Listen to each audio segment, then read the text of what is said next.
नमस्ते प्यारे विद्यार्थियों, आप सबको स्टडी मैथ यूट्यूब चैनल में आप सबका हार्दिक स्वागत है। अभिनंदन। मैं लेके आया हूँ कक्षा 5 की गणित, जो बहुत ही आसान तरीके से। तो पिछली प्रश्न वाली के अंदर अपन हम 10.1 मुद्रा के बारे में चर्चा कर रहे थे। मुद्रा का जो अपनी भारतीय मुद्रा होती है वो क्या होते हैं? रुपए। और उसके बाद में उसके अपन 9 प्रश्न पढ़ चुके। आज अपन 10वां लास्ट जो 10.1 प्रश्न वाले का लास्ट प्रश्न पढ़ने जा रहे हैं। बहुत ही आसान है प्रश्न है, क्योंकि इसके अंदर है ही कुछ नहीं, रुपए पैसे की जोड़ बाकी गुणा भाग है, बाकी और कुछ है नहीं। क्योंकि आपके छोटे छोटे बच्चों के लिए बस प्रश्न सबसे बड़ा भले ही दिख रहा है, लेकिन उसके अंदर है जोड़ बाकी गुणा पर, इसके अलावा कुछ है नहीं। चलिए आइए आज 10.1 का अंतिम प्रश्न पढ़ते हैं कि हल की शुरुआत करते हैं। ऐसे प्रश्न कई बार कक्षा 5वीं बोर्ड के अंदर पूछे जाते हैं, तो अपन बहुत ही आसान तरीके से करेंगे। पहले प्रश्न को पढ़ते हैं कि प्रश्न के अंदर क्या दिया गया है और अपन को क्या पूछा गया, ये सबसे बड़ी बात होती है। तो चलिए आइए प्रश्न की शुरुआत करते हैं कि पहला जो प्रश्न दे रखा है वो दे रखा है जो 10वां, उसका दे रखा है कि 25,081 रुपए और 75 पैसे, कोमा 70,860 रुपए और 60 पैसे व 9,876 रुपए और 42 पैसे को जोड़िए। बहुत ही आसान प्रश्न है 10वां, तो करना ही कुछ नहीं, इसकी तो रुपए पैसे की जोड़ करनी है और कुछ करना ही नहीं है। इनको व्यवस्थित रखना आना चाहिए, ये सबसे बड़ी बात होती है। चलिए अपन इसको बहुत ही आसान तरीके से व्यवस्थित रखना भी आप सीखिए। कई बच्चे आप में से ऐसे, जो 80% बच्चे ऐसे होते हैं जिनको ये व्यवस्थित रखना ही नहीं आता है, जोड़ तो दूर की बात होती है। 20% ही ऐसे बच्चे हैं जिनको इस प्रकार थोड़े बहुत करना आता है, इसको व्यवस्थित रखना आता है। बाकी होशियार बच्चे तो केवल 5% है जिसको इसको बिल्कुल व्यवस्थित रखना आता है और उनको जोड़ करनी आती है। बाकी कई बच्चों को अक्सर ये पता ही नहीं है कि जोड़ की शुरुआत कहां से की जाती है। चलिए आप बहुत ही आसान तरीके से अपन सीखेंगे। तो सबसे पहले लिखेंगे रुपए, इधर क्या लिखेंगे? रुपए, और इधर क्या लिखेंगे?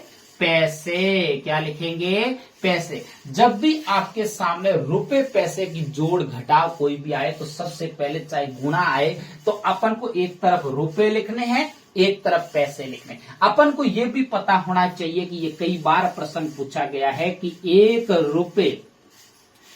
रुपए बराबर पैसे कितने होते हैं? 100 पैसे होते हैं। कितने पैसे होते हैं? 100 पैसे होते हैं।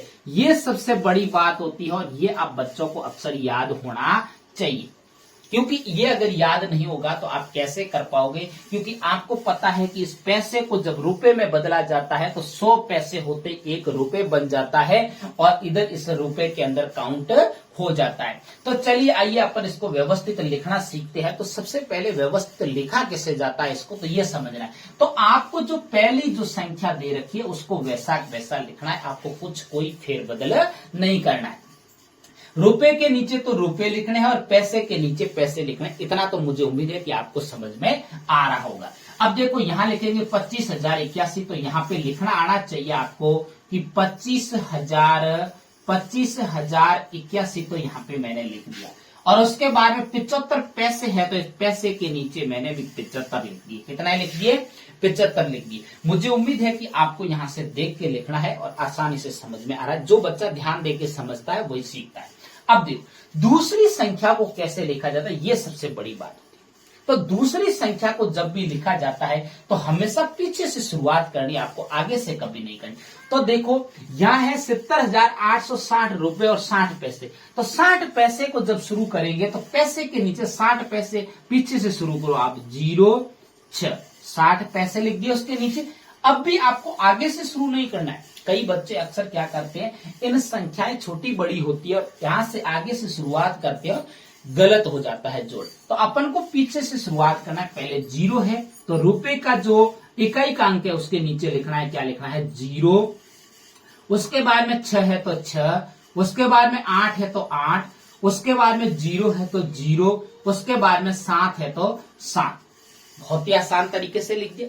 उसके बाद में वेरी बेसिक जितनी, अब पहली संख्या के बाद में जितनी सारी संख्याएं दे रखी है वो हमेशा पीछे से लिखना शुरू करना है। अब जो बची 9,876 रुपए और 42 पैसे, तो पैसे अपने पास 42 पैसे है, तो इस पैसे को पैसे के नीचे लिख देंगे 42। ये दो 42 पैसे लिख दिए। कितने लिख दिए? 42 पैसे लिख दिए। उसके बाद में देखो अपन को पीछे से इकाई के अंक की तरफ से शुरुआत करना है, तो यहाँ पे 6 लिख दिया, यहाँ पे 7 लिख दिया, यहाँ पे 8 लिख दिया और यहाँ पे कितना लिख दिया 9। देखो ये खाली जगह रहेगी, कोई बात नहीं। अगर आप इधर से लिखना शुरू करते और इधर अगर खाली जगह रह जाती तो आपकी संख्याओं में बहुत ज्यादा फेरबदल हो जाता और आपका आंसर गलत हो जाता। यहाँ पे जो खाली जगह बची है वहां पे आप 0 लगा के पूर्ति कर सकते हो खाली जगह की। अब देखिए ये सही तरीका है जो जोड़ का क्रम बिठाने का जो सही तरीका। जोड़ करने की तो दूर की बात होती है, सबसे पहले तो आपको क्रम से इसको बिठाना आना चाहिए। तो मुझे उम्मीद है कि आपको यहाँ पे इन जोड़ को बिठाना आसानी से समझ में आ गया है। अब देखिए आपको जोड़ कहां से शुरुआत की जाती है। अक्सर बच्चों को यह भी पता नहीं होता है कि जोड़ की शुरुआत कहां से की जाती है। जोड़ की शुरुआत हमेशा इकाई का अंक हमेशा कौन सा होता है, पीछे का अंक, और पीछे से अंक से जोड़ते हुए अपन को इधर चलना है। अब देखिए पहले पैसे को जोड़ेंगे 5 0 2 कितना होता है 7, कितना होता है 7। उसके बाद में देखिए आपको पहले मैं पैसे पैसे जोड़ के फिर रुपए में बदल के भी बताऊंगा, दोनों तरीके बताऊंगा। अब हासिल नहीं लगाऊंगा इसकी अभी पैसे वाली। तो चलिए आइए 7 और 6 कितना होता है 13, 13 और 4 कितना होता है 17। अब देखो मैं 17 का 17 लिख रहा हूं यहाँ पे। ये 177 तो क्या आए अपने पैसे, क्या आए पैसे, कितने आए पैसे। अब रुपए की बात आती है तो रुपए को अपन बहुत ही आसान तरीके से जोड़ेंगे, क्योंकि अपन को हर एक एक छोटी छोटी बातों का पता होना चाहिए, तब जाके अपन गणित के अंदर अच्छे मार्क्स लेके आएंगे।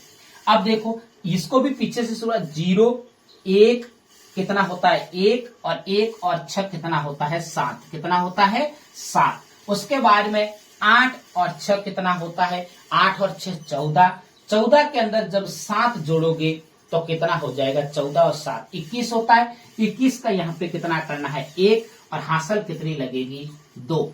0 और 8 कितना होता है 8, 8 और 8 16 होता है। 16 के साथ में जब 2 जोड़ोगे तो कितना हो जाएगा 18, कितना हो जाएगा 18। 18 का 8 हासिल लगी 1। उसके बाद में 5 और 0 कितना होता है 5, 5 के साथ में जब 9 जोड़ोगे तो 14, 14 और 1 हासिल कितना होता है 15, 15 का 5 हासिल लगी 1। उसके बाद में 7 और 2 कितना होता है 7 और 2 9 होता है, और 9 के साथ 0 जोड़ोगे तो वापस 9 ही आएगा, और 9 के साथ में 1 जोड़ोगे हासिल तो कितना हो जाएगा 10। मुझे उम्मीद है कि आपको ये जोड़ यहां तक बहुत अच्छे से समझ में आई। अब जो यहां पर अपन ने जो जोड़ा मैं हासिल अभी मिटा रहा हूं। अब देखिए आपन ने यहाँ पर जो जोड़ा है वो कितना आया है, देखिए इकाई, दाई, सैकड़ा, हजार, 10,000, लाख। मतलब कि 1,05,817 रुपए और 177 पैसे आए हैं आपके सामने। ये सबसे बड़ी बात है। अब देखो अपन को ये भी पता है, अभी तक ये पूरा नहीं हुआ है, देखिए इसको और आगे बढ़ाएंगे। अब देखो यहाँ पे अपन को पता है कि जब 1 रुपए होता है वो 100 पैसे से तो 1 रुपए बन जाता है। तो अपन को जो पैसे को कैसे, यहाँ तो 177 पैसे है, तो अपन को पता है कि 1 रुपया कितने पैसे से बनता है 100 पैसे से। जब इसमें से 100 पैसे निकाल लेंगे, 100 पैसे निकाल लेंगे तो पीछे कितने बचेंगे 77 पैसे बचेंगे। भाई 1 रुपया निकाल लेंगे इसमें से, क्योंकि 100 पैसे से पूरा पूरा 1 रुपया बन रहा है। यहाँ 177 है, 177 में से 100 निकालिए तो पीछे 77 तो पैसे बचे। जो 1 रुपया बना वो इस रुपए के साथ में जोड़ लीजिए, तो यहाँ 7 की जगह क्या हो जाएगा 8 हो जाएगा, और यहाँ 1 का 1, यहाँ 8 का 8, यहाँ 5 का 5, 0 और 1। यहाँ अब वापस बन गया 1,00,000 कितना है 1,05,818 बन गया। अब कितना बन गया 1,05,818 बन गया। और रुपए कितने बन गए, ये बन गए, और पैसे कितने बन गए 77। मुझे उम्मीद है कि आपको बहुत अच्छे से ये समझ में आया है। अगर मेरे पढ़ाने का तरीका अच्छा लगे तो मेरे चैनल को सब्सक्राइब करना और आगे अपने प्यारे प्यारे मित्रों को शेयर करते रहना। तब तक मेरे स्टडी मैथ यूट्यूब चैनल पर बने रहे। नमस्ते।